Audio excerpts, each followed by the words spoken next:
खान पान से बचती जान। गर्भ के दौरान जच्चा का आहार विशेष महत्व रखता है। कुछ ऐसे खाद्य भी है जो न केवल गर्भवती महिला को बल्कि गर्भस्थ शिशु को भी खतरे में डाल देती है। विभिन्न आहार और उसका गर्भ का प्रभाव को लेकर अध्ययन किए गए हैं। इसी श्रृंखला में फरवरी 2003 में जारी शोध रिपोर्ट में ब्रिटेन के John Hopkins bloomer school of public health Maryland की शोध रिपोर्ट भी है। शोधकर्ता डॉक्टर सबरा क्लेन के अनुसार गर्भवती महिलाओं के लिए सोयाबीन का सेवन हानिकारक। इसके सेवन से गर्भस्थ शिशु के यूरोजेनाइटल यानी मूत्र और जंगांगों के प्रभावित होने और की संभावना बन जाती है। रिपोर्ट के अनुसार सोयाबीन में फाइटोएस्ट्रोन की मात्रा पाई जाती है, जिसे जेनेटिक्स कहा जाता है। यह तत्व जहां गर्भस्थ के लिए हानिकारक है, वहीं माँ में भी इम्यूनिटी सिस्टम यानी रोग से लड़ने की क्षमता को प्रभावित करता है और गंभीर दशा में कैंसर की संभावना बढ़ सकता है। रिपोर्ट में बताया गया कि इस प्रकार के परीक्षण प्रयोगशाला में चूहे पर किए जा चुके और जो चौंकाने वाले हैं।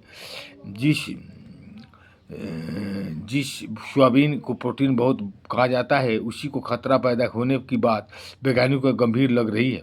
रिपोर्ट बताती है कि एशिया के बड़े भाग में शाकाहारियों के लिए सोयाबीन एक महत्वपूर्ण आहार है।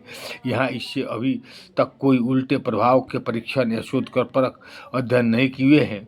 ब्रिटेन में इन परीक्षणों को लेकर गंभीरता से जांचा जा रहा है और यहाँ तक कि उस डिब्बाबंद नया फार्मूला दूध पर तो सोचा जा सकता है।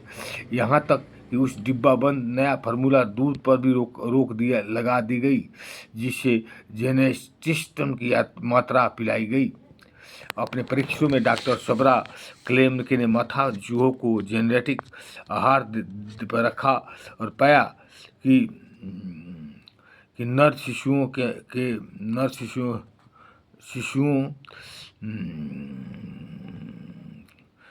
के वैसे प्रभाव के कारण उसकी प्रोस्टेट ग्रंथि अपेक्षाकृत ज़्यादा बढ़ी हुई है। बेशक और विकसित या बेहद छोटे हैं। ब्रिटेन के बर्मिंघम विश्वविद्यालय के डॉक्टर क्रिस कुक के अनुसार सोयाबीन गर्भधारण के दौरान बतौर आहार लेने के से पैदा खतरा निश्चित ही गंभीर है और इन अन्य परीक्षणों की कसौटी पर कसना होगा।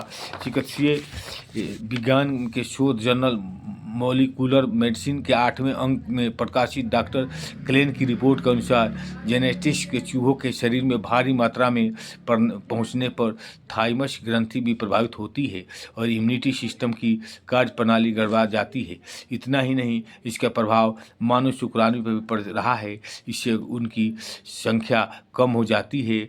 जाहिर है कि इसका प्रभाव गर्भधारण क्षमता और शिशु के विकास पर भी पड़ता ही है। ओम शांति। अच्छे लगे तो लाइक करें और सब्सक्राइब करें।